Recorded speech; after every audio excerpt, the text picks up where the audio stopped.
Didaquê significa instrução ou doutrina. Trata-se de um escrito que data dos fins do século I de nossa era e, portanto, bem próximo dos escritos do Novo Testamento. O nome Instrução dos 12 Apóstolos lembra Atos, capítulo 2, versículo 42. Mas é difícil que a obra tenha sido escrita por algum deles, ou seja, de um só autor. Os estudiosos hoje estão de acordo em dizer que ela é fruto da reunião de várias fontes escritas ou orais, que tratam a tradição viva das comunidades cristãs do século I. Os lugares mais prováveis de sua origem são a Palestina ou a Síria. A Didaquê é um manual de religião, ou melhor dizendo, uma espécie de catecismo dos primeiros cristãos. Este documento nos permite conhecer as origens do cristianismo e, principalmente, nos dá uma ideia de como eram a iniciação cristã, as celebrações, a organização e a vida das primeiras comunidades. O autor ou os autores pertence ao meio judaico-cristão e dirige seu ensinamento a comunidades formadas por convertidos vindos principalmente do paganismo. A Didaquê é um convite para as comunidades cristãs em formação descobrirem sua origem e jovialidade próprias. Ela nos faz lembrar que a fonte inspiradora do comportamento, da oração e das celebrações é a Bíblia. Sobretudo mostra que o cristianismo não é devoção individualista, mas um caminho comunitário em que todos os setores da vida e do comportamento devem ser penetrados pela palavra de Deus e pela oração. Na sua simplicidade e profundidade, estimula a viver a vida cotidiana à luz do Evangelho vivo, dentro de um discernimento que frutifica em atos novos, geradores de fraternidade e partilha. Escrita principalmente para os pagãos, ela ainda salienta que o cristianismo não é uma redoma onde a comunidade se refugia, mas um fermento que se expande para transformar toda a sociedade. Tem dois caminhos. Um é o caminho da vida e o outro o da morte. A diferença entre os dois é grande. O caminho da vida é este. Em primeiro lugar, ame a Deus que criou você. Em segundo lugar, ame a seu próximo como a si mesmo. Não faça a outro nada daquilo que você não quer que façam a você.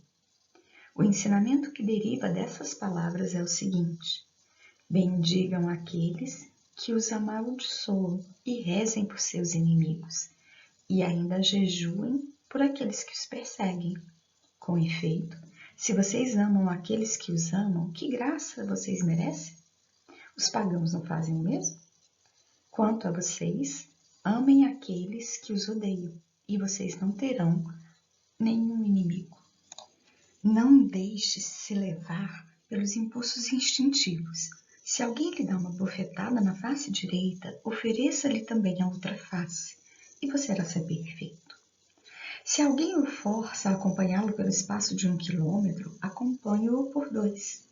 Se alguém tira o seu manto, entregue-lhe também a túnica. Se alguém toma alguma coisa que pertence a você, não a peça de volta, pois você não poderá fazer isso. Dê a quem pede a você e não peça para devolver, pois o Pai quer que os seus bens sejam dados a todos. Feliz aquele que dá conforme o mandamento, porque será considerado inocente. Ai de quem recebe. Se recebe por estar necessitado, será considerado inocente. Mas se recebe sem ter necessidade, deverá prestar contas do motivo e da finalidade pelos quais recebeu. Será posto na prisão e interrogado sobre o que fez, e daí não sairá até que tenha devolvido o último centavo. A esse respeito também foi dito que a sua esmola fique suando nas mãos até que você saiba para quem a está dando. O segundo mandamento da instrução é este: não mate, não cometa adultério, não corrompa os jovens, não fornique, não roube, não pratique magia nem feitiçaria. Não mate a criança no seio de sua mãe, nem depois que ela tenha nascido. Não cobice os bens do próximo, não injure falso, nem preste falso testemunho. Não seja maledicente nem vingativo. Não seja duplo no pensar e no falar, porque a duplicidade é armadilha mortal. Que a sua palavra não seja falsa ou vazia, mas se comprove na prática. Não seja avarento nem ladrão, nem fingido, nem malicioso, nem soberbo. Não planeje o mal contra o seu próximo. Não odeie a ninguém, mas corrija uns, reze por outros e ame aos outros mais do que a si mesmo. Meu filho, procure evitar tudo que é mal e tudo que se pareça com o mal. Não seja colérico, porque a ira conduz para a morte. Também não seja ciumento, nem briguento ou violento, porque os homicídios nascem de todas essas coisas. Meu filho, não seja cobiçoso de mulheres, porque a cobiça leva à fornicação. Evite falar obscenidades e olhar com malícia, pois os adultérios surgem de todas essas coisas. Meu filho, não seja dado à adivinhação, pois a adivinhação leva à idolatria. Também não pratique encantamentos, astrologia ou purificações.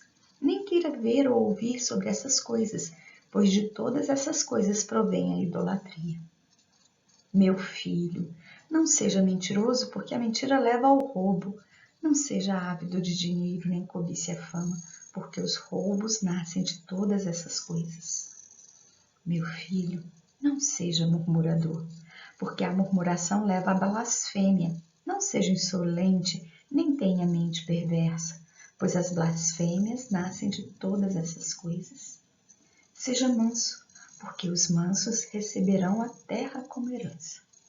Seja paciente e misericordioso, sem maldade, tranquilo e bom, respeitando sempre as palavras que você tiver ouvido. Não se engrandeça a si mesmo, nem se entregue à insolência. Não se junte aos grandes, mas converse com os justos e pobres. Aceite como boas as coisas que lhe acontecem, sabendo que nada acontece sem o consentimento de Deus. Meu filho, lembre-se dia e noite daquele que anuncia a palavra de Deus para você e honre-o como se fosse o próprio Senhor, pois o Senhor está presente onde é anunciada a soberania do Senhor. Procure estar todos os dias na companhia dos fiéis para encontrar apoio nas palavras deles. Não provoque divisão, pelo contrário, reconcilie aqueles que brigam entre si. Julgue de modo justo, corrigindo as culpas sem fazer diferença entre as pessoas. Não fique hesitando sobre o que vai ou não acontecer. Não seja como os que estendem a mão na hora de receber e a retiram na hora de dar. Se você ganha alguma coisa com o trabalho de suas mãos, ofereça-o como reparação por seus pecados. Não hesite em dar, nem reclamando, pois você sabe quem é o verdadeiro remunerador da sua recompensa. Não rejeite o necessitado. Divida tudo com seu irmão e não diga que são coisas suas. Se vocês estão unidos nas coisas que não morrem, tanto mais nas coisas perecíveis. Não se descuide de seu filho ou de sua filha, pelo contrário, instrua-os desde a infância no temor de Deus. Não dê ordens com rudeza ao seu servo ou à sua serva, pois eles esperam no mesmo Deus que você, para que não percam o temor de Deus que está acima de uns e outros. Com efeito, ele não virá chamar a pessoa pela aparência, mas aqueles que o Espírito preparou. Quanto a vocês, servos, sejam submissos aos seus senhores com respeito e reverência, como a imagem de Deus. Deteste toda a hipocrisia e tudo que não seja agradável ao Senhor. Não viole os mandamentos do Senhor. Guarde o que você recebeu, sem nada acrescentar ou tirar. Confesse as suas faltas na reunião dos fiéis e não comece a sua oração com má consciência. Este é o caminho da vida. O caminho da morte é este. Em primeiro lugar, é mau e cheio de maldições. Homicídios, adultérios, paixões, fornicações, roubos, idolatrias, práticas mágicas, feitiçarias, rapinas, falsos testemunhos, hipocrisias, duplicidade de coração, fraude, orgulho, maldade, arrogância, avareza, conversa obscena, ciúme, insolência, altivez, ostentação e ausência de temor de Deus. Por esse caminho andam os perseguidores dos bons, os inimigos da verdade, os amantes da mentira, os que ignoram a recompensa da justiça, os que não desejam bem nem julgamento justo, os que não ficam atentos para o bem, mas para o mal. Deles está longe a calma e a paciência. São amantes das coisas vãs, ávidos de recompensas. Não se compadecem do pobre, não se importam com os atribulados, não reconhecem o seu Criador, são ainda assassinos de crianças, corruptores da imagem de Deus, desprezam o necessitado, oprimem o aflito, defendem os ricos, são juízes injustos com os pobres e, por fim, são pecadores consumados. Filhos, afastem-se de tudo isso. Fique atento para que ninguém o afaste deste caminho da instrução, pois aquele ensinaria a você coisas que não pertencem a Deus. Se puder carregar todo o jugo do Senhor, você será perfeito. Se isso não for possível, faça o que puder. Quanto à comida, observe o que você puder. Não coma nada do que é sacrificado aos ídolos, porque esse é um culto a deuses mortos. Quanto ao batismo, procedam assim. Depois de ditas todas essas coisas, batizem a água corrente, em nome do Pai, do Filho e do Espírito Santo. Se você não tem água corrente, batize em outra água. Se não puder batizar em água fria, faça-o em água quente. Na falta de uma e de outra, derrame 3 vezes água sobre a cabeça, em nome do Pai, do Filho e do Espírito Santo. Antes do batismo, tanto aquele que batiza como aquele que vai ser batizado e, se outros puderem também, observem o jejum. Aquele que vai ser batizado, você deverá ordenar jejum de 1 ou 2 dias. Que os jejuns de vocês não coincidam com o dos hipócritas. Eles jejuam no 2º e no 5º dia da semana. Vocês, porém, jejuem no 4º dia e no dia da preparação.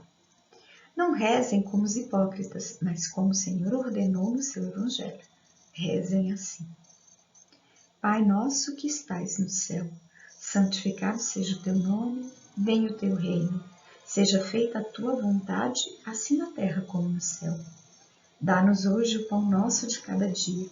Perdoa a nossa dívida, assim como também nós perdoamos aos nossos devedores. E não nos deixeis cair em tentação, mas livra-nos do mal, porque teu é o poder e a glória para sempre. Rezem assim 3 vezes por dia. Celebrem a Eucaristia deste modo. Digam primeiro sobre o cálice. Nós te agradecemos, Pai nosso, por causa da santa vinha do teu servo Davi, que nos revelaste por meio do teu servo Jesus, a ti a glória para sempre. Depois digam sobre o pão partido. Nós te agradecemos, Pai nosso, por causa da vida e do conhecimento, que nos revelastes por meio do teu servo Jesus, a ti a glória para sempre.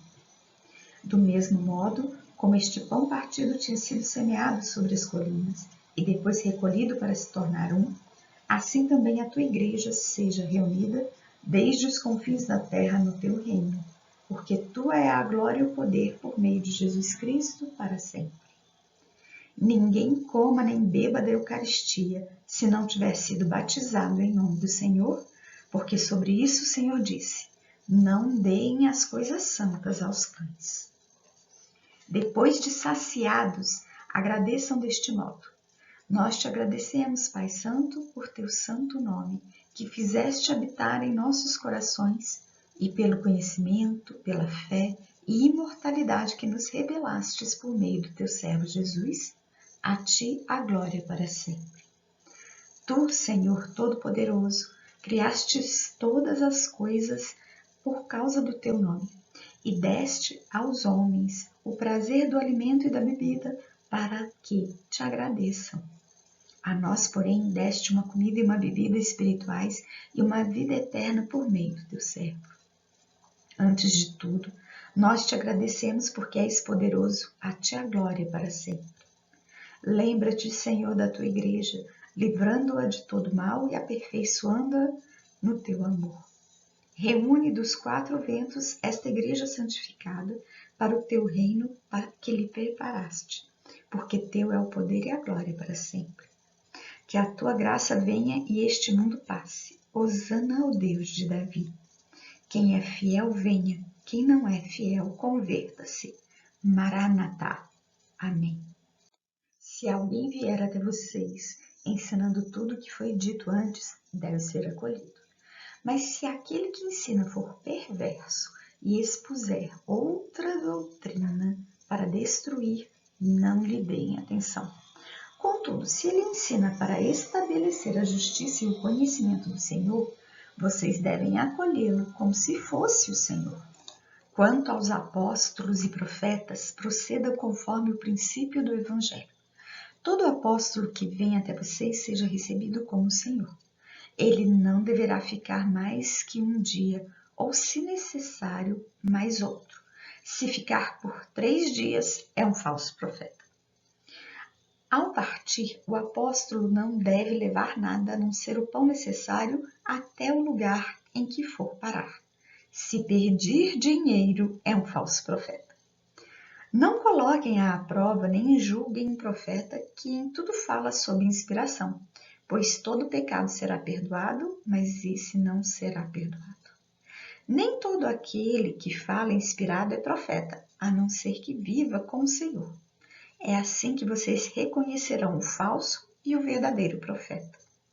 Todo profeta que, sob inspiração, manda preparar a mesa, não deve comer dela.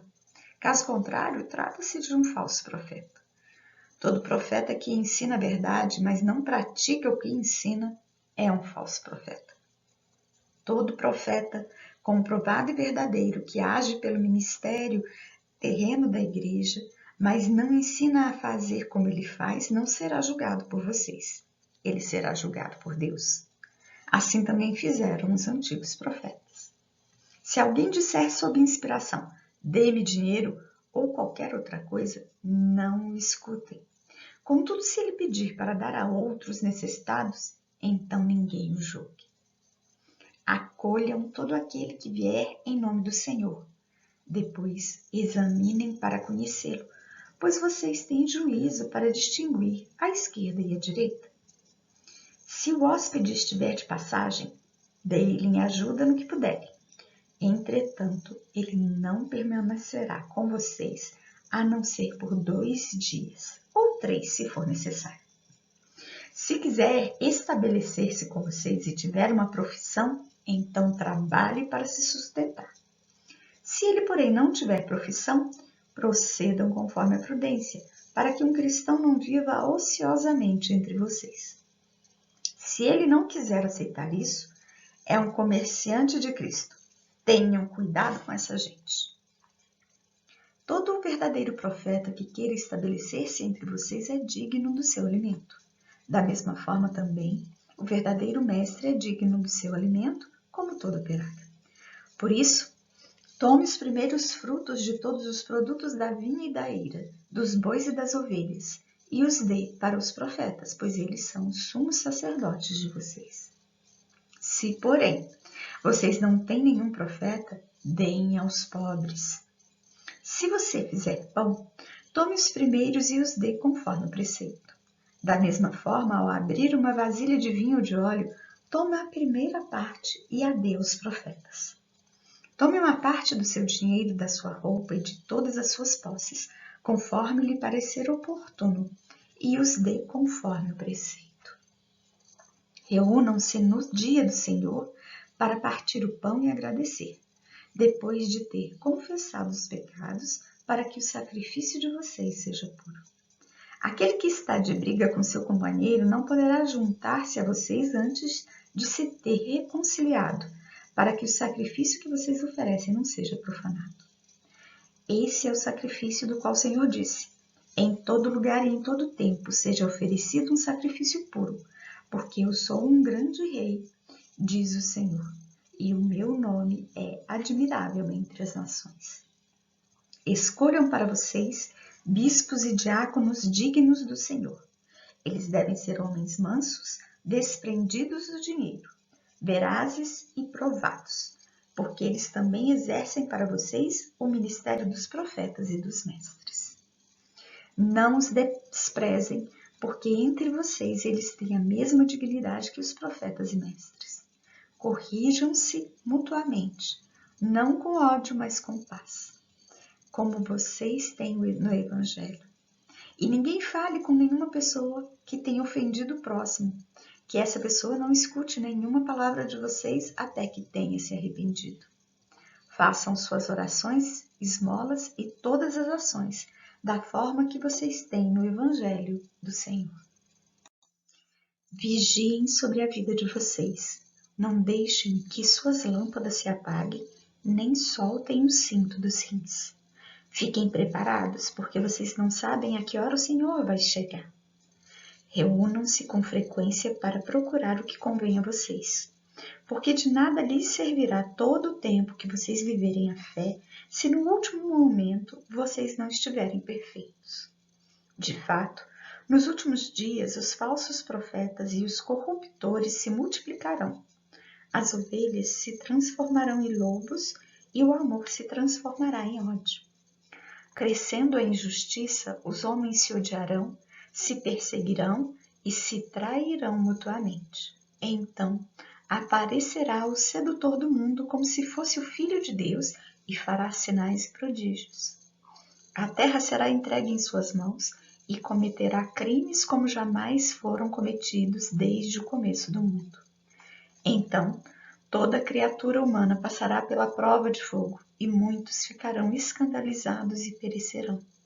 Contudo, aqueles que permanecerem firmes na fé serão salvos por aquele que os outros amaldiçoam. Então, aparecerão os sinais da verdade.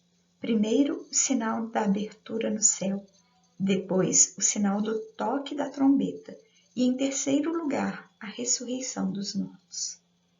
Ressurreição, sim, mas não de todos, conforme foi dito. O Senhor virá e todos os santos estarão com ele. Então o mundo verá o Senhor vindo sobre as nuvens do céu.